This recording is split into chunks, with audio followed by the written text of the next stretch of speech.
Hi everybody! Welcome to Cats & Co, or welcome back if you've seen other of my videos. Today we are going to be doing a 3D flower art piece.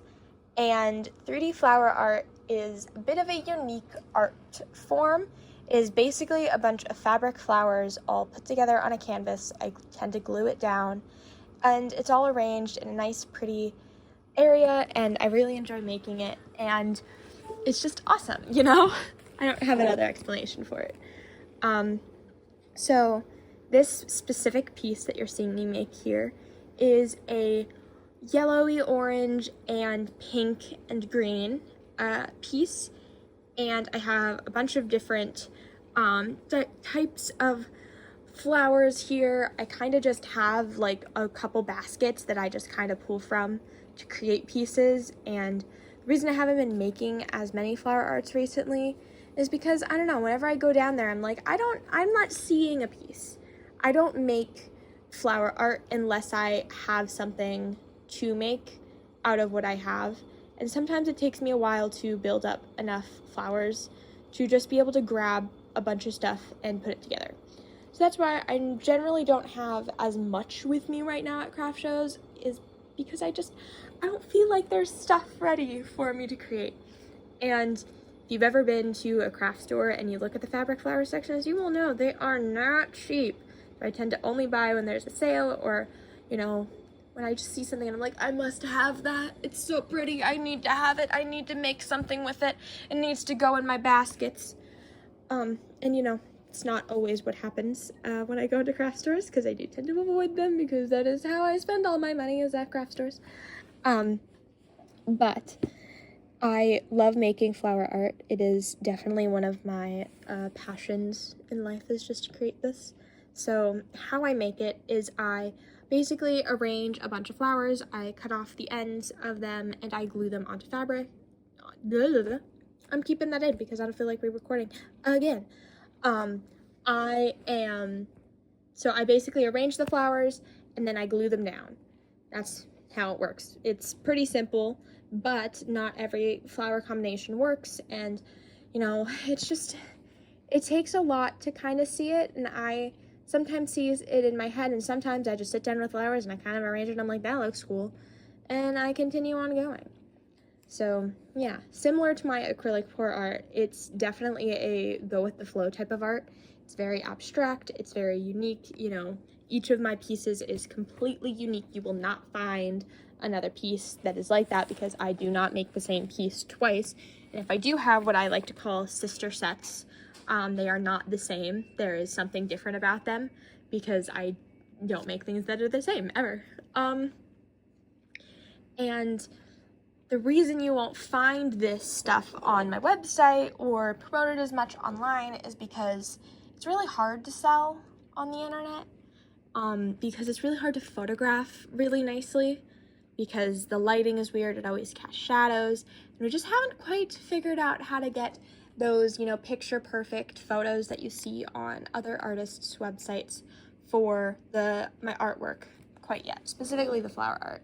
Flower art is incredibly hard to photograph, and I mean, so is acrylic pour art, but for very different reasons. Acrylic pour art is different to photograph because, you know, the colors, a lot of times they look different in every light you put them, and they're beautiful, but they're not for everybody. Art is hard because I like to say that each piece of artwork has its person, and until that artwork finds that person, I'm just going to be toting it around. I have a really good example of, I had this one rainbow piece that I made for Pride a couple years back when I first started my business, and I have been toting this stupid piece around for years, to the point where I'm like, maybe I should take this out of my craft show rotation and put something else in, because I only had room for one 10 by 20 piece of artwork, and that was this beautiful rainbow piece.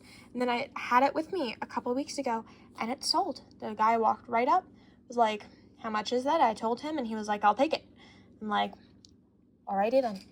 And it happens every time. Every single time I sell artwork, it is the same thing, the same way. Sorry, I have, oh, And like I said, I'm not re-recording this again. But yes, so this piece in particular, honestly, these little crystals you see going down, they are the bane of my existence. They were so annoying to put down because I had to glue each and every one of them. And then, you know, after I was done, as you'll see a little later in the video, I just like ran my hands really aggressively over them because I always tug on all my flowers to make sure they're nice and secure. And just every time I thought I was done, another one would pop off and I'd have to re-glue it down.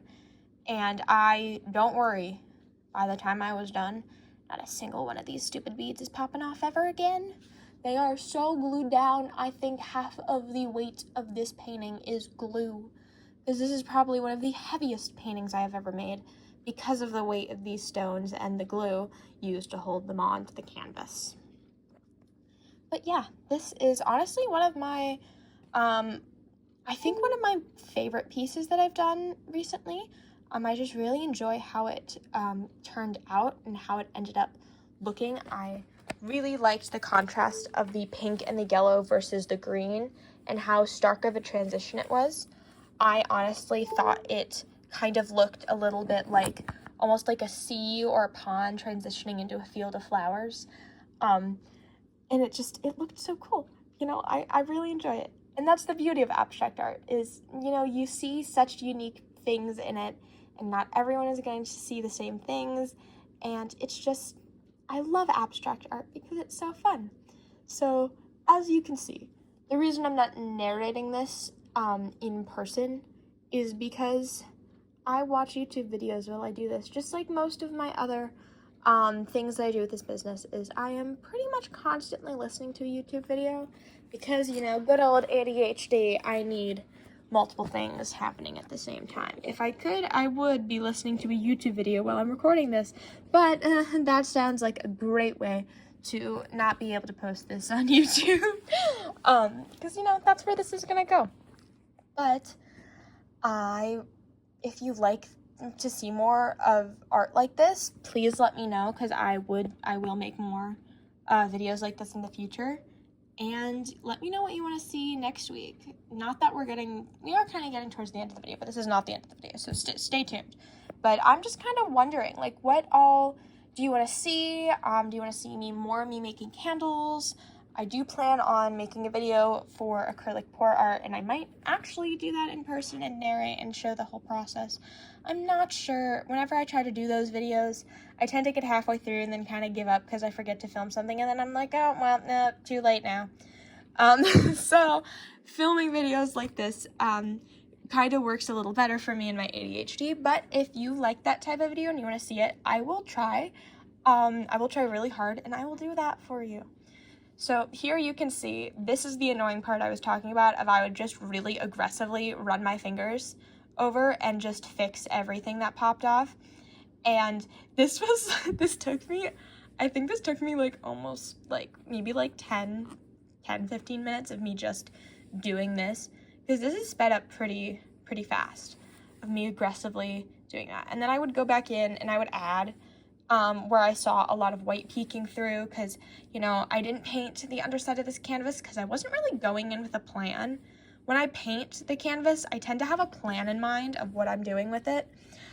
I had no plan. I was just running blind in this one, which honestly, I think I did pretty good for having no plan. That's how most of my art turns out, is there's no plan, there's just vibes, which is fun. And, you know, the best art always turns out because I had no plan, just vibes.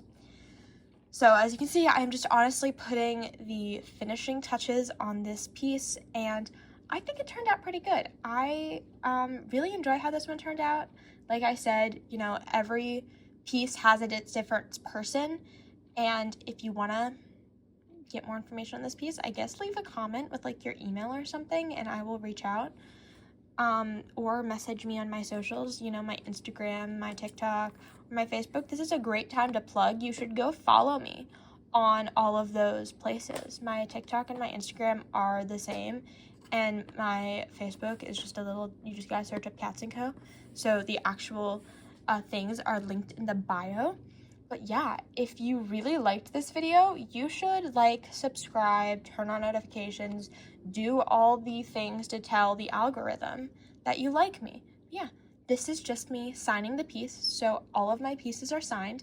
Some of my earlier works say Sarah Ann, which is just my middle name, because at the time I didn't know if I wanted to have my last name out in the world, but I decided I do.